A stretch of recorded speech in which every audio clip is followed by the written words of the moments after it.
My name is Morgan X, and this is not another black girl's opinion. Today, we are moving past discussion and into indictment. For years, the conversation around the entertainer Cardi B has been clouded by complex debates over her identity, but the evidence is clear and public. I will lay out the case that Belcalis Almanzar, a non-black woman of Dominican and Trinidadian heritage, has built a global empire by mimicking Black American culture while simultaneously using racist, dehumanizing language to describe the very Black women she emulates. This is not a case of mistaken identity.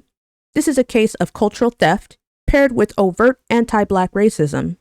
And today, we will explore why the community has every right to withdraw its support. The prosecution begins with the defendant's own words. The most damning evidence comes from an interview where she explained her decision to get a BBL, a surgical procedure to enhance her buttocks. And I want you to listen to this quote very carefully.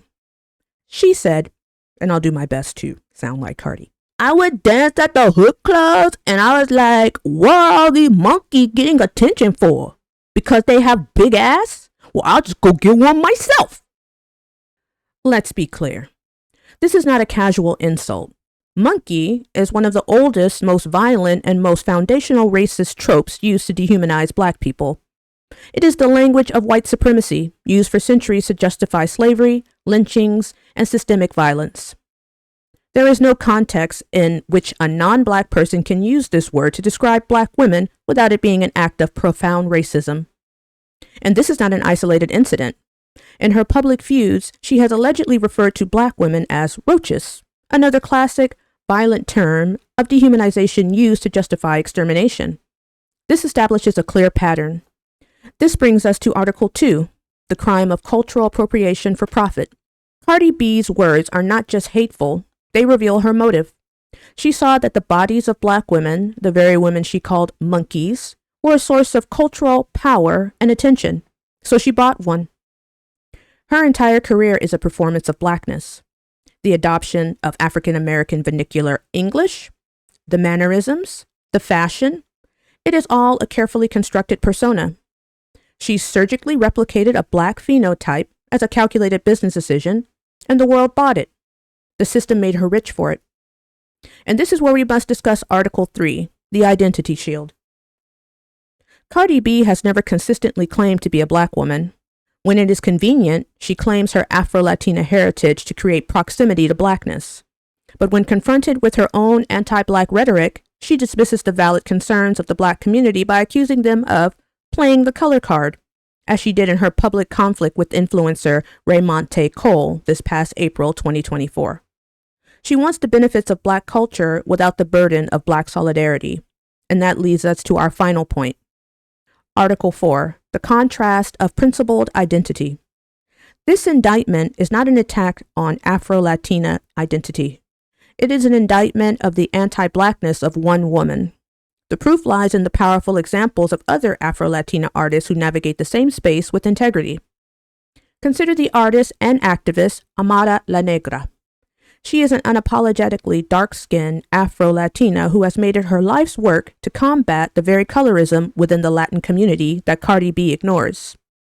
She has never wavered in her identity as both a proud Latina and a proud Black woman. She represents solidarity. Or even a more complex figure, Joseline Hernandez.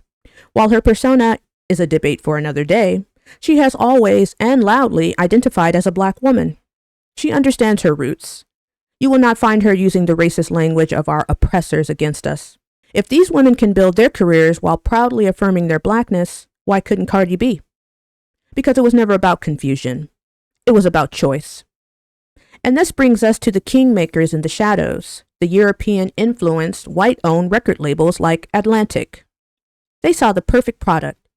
A racially ambiguous woman who could perform a marketable stereotype of Blackness for a global audience without any of the commitment or threat of a truly liberated Black woman. So, we have a verdict to render. The evidence is not circumstantial. We have direct quotes. We have a documented pattern of dehumanization. We have a clear motive of profit. Cardi B is a non-Black woman who has used racist language against Black women to justify her ambition, all while building a career on the back of our culture. Therefore, the conversation must be over. To cancel is not an act of hate. It is an act of community self-preservation.